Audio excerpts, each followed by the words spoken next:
देवी अहिल्या। जब पैदा हुई तो नाम रखा गया अहिल्या। थोड़ी बड़ी हुई तो शादी हो गई और बन गई छोटी रानी अहिल्या।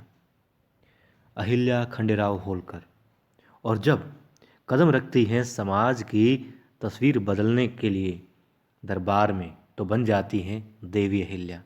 और जब मैं सोच रहा था ये बात कि अहिल्या से रानी अहिल्या और फिर देवी अहिल्या बनने का सफ़र, तब एक ख्याल आया कि कागज़ को भी तो बहुत वक्त लगता है खत बनने में। हमारी भावनाएं उड़ेलने में हमें चाहे जितना वक्त लगे, मगर कागज़ को खत बनने में, सामने वाले तक अपनी बात पहुंचाने में, वो एक एक भाव गढ़ने में, जो वो पढ़ता है और फिर समझता है कि हाँ, लिखने वाले ने कैसे लिखा होगा, क्या कहा होगा। हाथ का दबाव है, कलम का दबाव है, और शाही मतलब कोरा कागज़, और फिर क्या से क्या बन जाता है। इसी तरीके से देवी अहिल्या बन जाती है। हालांकि बेशक आप लोगों को लगे कि उदाहरण मैंने गलत दिया, कुछ भी लगे, मगर बहुत गहरी इसमें बात है कि अहिल्या, फिर रानी अहिल्या। रानियाँ तो बहुत सारी थी वहाँ पर, लेकिन रानी अहिल्या ही बन पाई देवी अहिल्या। और उनके सफ़र की जो शुरुआत होती है, वो दरबार से युवराज खंडेराव के विद्रोह से होती है, युवराज खंडेराव की खिलाफत करने से होती है। कमाल है ना। दोनों लोग एक दूसरे पर जान छिड़कते हैं, एक दूसरे का साथ चाहते हैं, एक दूसरे को ही पा करके एक बनते हैं, मगर यहाँ पर शुरुआत होती है खिलाफत से।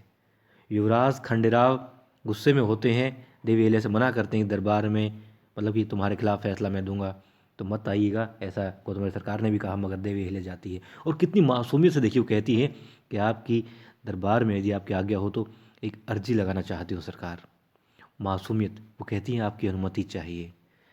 मतलब कमाल, बहुत ही मासूम चेहरा यहाँ पर देवी अहिल्या का। और युवराज खंडेराव के चेहरे पर गुस्सा होता है, मगर जैसे देवी अहिल्या को देखते हैं, गुस्सा छू मंतर हो जाता है। आप सीरियल में देखिएगा, कितने प्यार से वो कहती हैं कि आपसे एक प्रार्थना है सरकार। कमाल है, बहुत मासूम, आपकी अनुमति चाहिए। और युवराज खंडेराव देखते रहते हैं, देवी अहिल्या तुम ये क्या कह रही हो, मैं तो तुम्हारा हूँ, सिर्फ और सिर्फ तुम्हारा हूँ, और यहाँ पर भी तुम्हारा साथ चाहता हूँ। मगर दोनों एक दूसरे के खिलाफ खड़े हैं। और सच्चाई भी यही है कि आप जब समाज के लिए कुछ करने के लिए निकलते हैं, तो सबसे पहले आपको अपने घर से ही विद्रोह करना पड़ता है। घर वाले आपके खिलाफ होते हैं, आपके बहुत से यार दोस्त भी ऐसे होते हैं जो कहते हैं ना भाई तू गलत कर रहा है, ये मत कर, अरे बहुत मुश्किल है इसमें, पता नहीं क्या क्या दिक्कत आएगी, हम तेरा साथ नहीं देंगे, देख फिर कहेगा तू। मगर धीरे धीरे घर वाले भी साथ देते हैं, जब आपको लगता है, उनको लगता है कि आप सही हैं, और दोस्त भी साथ देते हैं। वो कहते हैं ना कि अकेला ही चला था राह मंजिल पर, मगर लोग साथ देते रहे और कारवां बनता गया। बस यही बात होती है। और देखिए देवी अहिल्या के चेहरे पर मासूमियत गजब की, मतलब वाकई में एक प्रजा बन करके आई हैं वो, युवराज खंडेराव से एक गुजारिश करने के लिए। और पहला कदम तो नहीं है बेशक, मगर दरबार के माध्यम से पहला कदम ही है समाज के अंदर एक नई क्रांति लाने का, देवी अहिल्या का, रानी और अहिल्या से फिर देवी अहिल्या बनने का।